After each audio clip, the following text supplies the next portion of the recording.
আসসালামু আলাইকুম রহমতুল্লাহ। প্রিয় দর্শক, স্ক্রিনে একটা ছবি দেখতে পাচ্ছেন। মানবতার এক দৃষ্টান্ত আপনারা দেখতে পাচ্ছেন, ডক্টর শফিকুর রহমান। আমরা দেখতেছি তিনি বিভিন্ন জায়গায় ঘোরাফেরা করতেছেন, বিভিন্ন এক জেলা থেকে অন্য জেলা, অন্য জেলা থেকে অন্য জেলা তিনি প্রোগ্রাম করতেছেন। বাংলা জামাত ইসলামের কর্মী সম্মেলনে তিনি অংশগ্রহণ করতেছেন। গত 2 দিন আগেও 1 তারিখে আপনার ফরিদপুরের কর্মী সম্মেলনে অংশগ্রহণ করেছেন। এরপরে সাতক্ষীরা, এরপরে খুলনা, আর বিভিন্ন জায়গা তো আসার পথে আপনার পথসভা করতেছেনই। তো এর মধ্যে কোন সময় আমির জামাত সময় পাইলেন? মানে দেখেন আমির জামাত কতটা মানবিক একটা পার্সন। দেখেন মামুনুল হক সাহেব অসুস্থ, হসপিটালে আছেন, সেখানে আমির জামাত দেখতে চলে গেছেন। মামুনুল হক সাহেবের সঙ্গে আমাদের একটা অন্য রকমের একটা ঐতিহাসিক একটা আমাদের সম্পর্ক। মামুনুল হক সাহেবের পিতা আল্লামা আজিজুল হক রহিমউল্লাহ কওমি অঙ্গনের মধ্যে একজন উজ্জ্বল দৃষ্টান্ত, এবং তিনি হচ্ছেন কওমি অঙ্গদের মধ্যে সর্বপ্রথম সাইকুল হাদিস, বাংলার সাইকুল হাদিস। সেই সাইকুল হাদিসের সঙ্গে বাংলা জামাত ইসলামের গোলাম আজম, নিজামী, মুজাহিদ, আরও যারা ছিলেন বাংলা জামাত ইসলামের সম্মানিত নেতৃবৃন্দ যারা ছিলেন, আল্লাহ রাব্বুল আলামিন তাদেরকে জান্নাতবাসী করুন, তারা শহীদ হয়েছেন। তাদের সঙ্গে দেখেন কি একটা সম্পর্ক ছিল।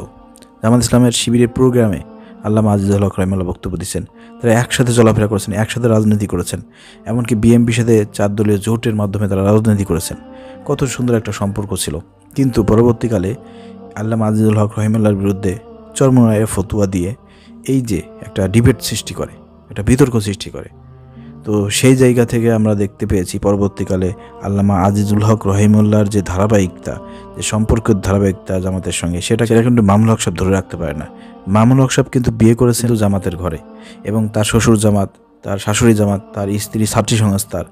তো সব কিছু মিলে মামুনুল হক সাহেব কিন্তু সবসময় জামাতের সাথে সম্পর্ক টিকিয়ে রাখার প্রচেষ্টা চালিয়েছে, এবং তার ইচ্ছা আছে, চিন্তাভাবনাও আছে। কিন্তু কওমি অঙ্গনে এই চরমনায়ের গোষ্ঠীর কারণে মামুনুল হক সাহেব পেরে ওঠে না। কারণ যখনই তিনি ভালো কোনো কিছু বলেন, ঐক্যর কথা বলেন, তখনই পিছন থেকে তাকে টান দেয়। তার কারণে আর মামুনুল হক সাহেব মিশতে পারে না, ঐক্য পথে হাঁটতে পারে না, এবং বিভিন্ন রকমের দেখা যায় ওদের সুরে তাকে কথা বলতে হয়, ওদের সুরে কথা বলতে। কিন্তু মামুনুল হক সাহেব এই যে 3 বছর জেল খাটার পরে কিন্তু কারো কথা তিনি শোনেন না। তিনি বুঝে গেছেন বাংলাদেশে হক্কানি ইসলামী দল কারা আর কারা সুবিধাভোগী, কোন সব পীর সুবিধাভোগী, এগুলো কিন্তু তার কাছে স্পষ্ট হয়ে গেছে।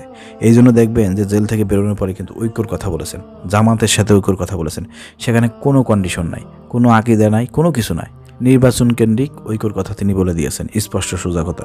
আমরা রিসেন্টলি শুনতে পেয়েছি চরমনার ময়দানে যে মাহফিলটা হলো, সেখানে এক বুড়ো চেয়ারম্যান, চরমনার একজন কর্মী নেতা, বুড়ো চেয়ারম্যান, সে বলছে যে আমাদের সাথে আমাদের আকিদাগত কোনো মিল হবে না কিংবা ঐক্য হবে না, কিন্তু নির্বাচন কেন্দ্রিক ঐক্য হইতে পারে, এখানে কোনো সমস্যা নেই। আরে আপনাদের সাথে তো আমরা নির্বাচন কেন্দ্রিক ঐক্য করতে চাই, অথবা জামাত ইসলাম নির্বাচন কেন্দ্রিক ঐক্য করার জন্য সবসময় যে কোনো দলের সাথে প্রস্তুত। এখানে তো আর কোনো কিছু দেখার দরকার নাই।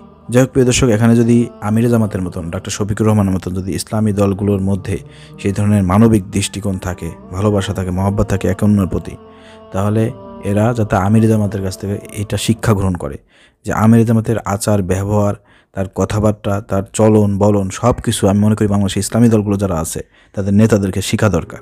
একজন আমির জামাত দেখেন কত কাজ। আজকে কিন্তু আমির জামাত চলে এসেছে, আবার ডক্টর ইউনূসের কথায় সংলাপে চলে এসেছেন।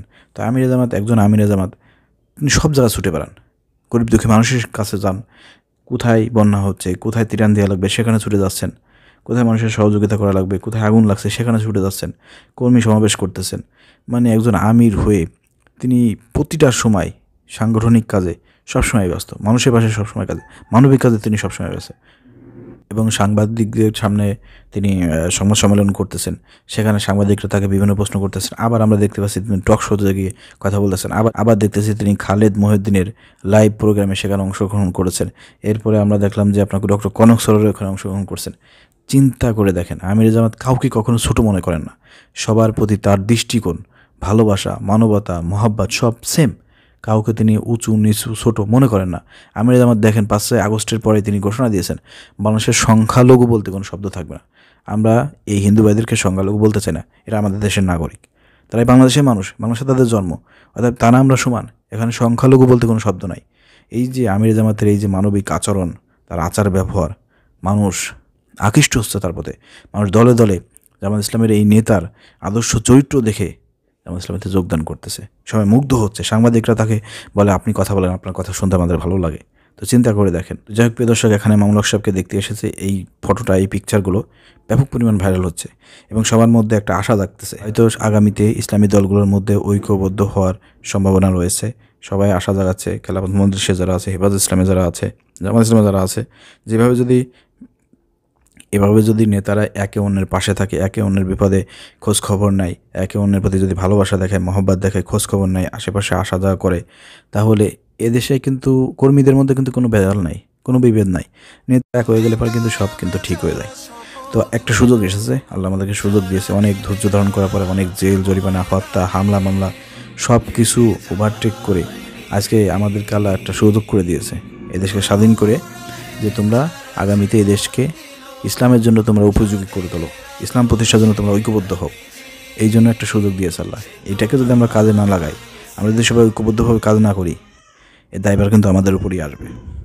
ঠিক আছে? আবার সেই আমাদেরকে কিন্তু আবার আল্লাহ কিন্তু সেই মাজলুমের কাতার কিন্তু দাঁড় করাবে। এখন আমরা মানে আসি, টপে আসি, ভালো একটা অবস্থায় আসি, কিন্তু যদি এই সুযোগটা আমরা কাজে লাগাতে না পারি, সবাই যদি ঐক্যবদ্ধ হতে না পারি, জামাত ইসলামের পক্ষ থেকে, আমিরে জামাতের পক্ষ থেকে বলা হয়েছে যে ঐক্যর জন্য নিজেদের দলের যদি কোনো স্বার্থ থাকে, কোনো কিছু থাকে, যতটা নিচে নামার দরকার বাংলা জামাত ইসলামী নেমবে। বলে দিচ্ছে না, দেশের সাথে, দেশের মানুষের সাথে ঐক্যর জন্য, জাতি গঠনের জন্য, ইসলাম প্রতিষ্ঠার জন্য যতটা নিচে নামা দরকার, জামাত ইসলামে নামার জন্য প্রস্তুত। এরপরে যদি আপনারা না বোঝেন, আপনাদের বিবেকের দুয়ার যদি না খোলে, তাহলে তার করার কিছু নাই। আল্লাহ সবাইকে বোঝার তৌফিক দান করুন। আমিন। আসসালামু আলাইকুম রহমতুল্লাহ।